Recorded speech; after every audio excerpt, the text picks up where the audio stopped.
Okay, just a quick one. So you scroll to the left and you've got user viewer and fast that you can use independently, or you can use the Connect Studio. That'll pop up, and then press the Windows button again, and then go to Developer Toolkit, and you'll get the app screen. What you want to look for is where's it gone? Connect Explorer D2D.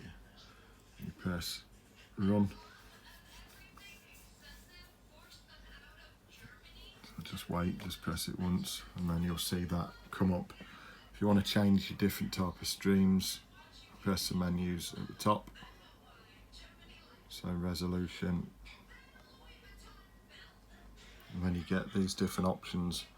So if you want the infrared stream, you press infrared and it changes it to infrared. You want it back to colour, resolution, and then let's go for the 30 frames per second on the raw. Probably just best for filming to stick it in 12 or 15 frames per second. So make sure they're fully closed out. You can use the OBS Studio if you want to record. It's probably better that way, or you can record directly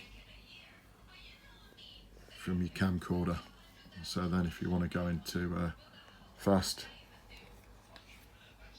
press connect. So that's connected.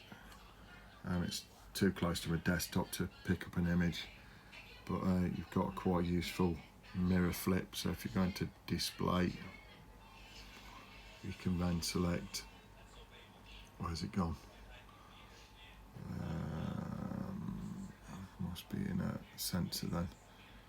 Sensor mirror mode at the top. So that'll flip your image backwards and forwards.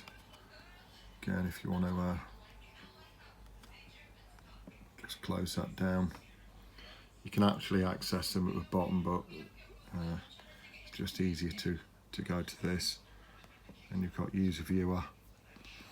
If you do have a problem with the USB connection on the side, it won't let you connect.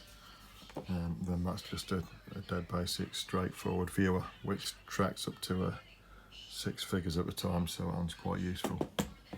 Okay mate, good luck.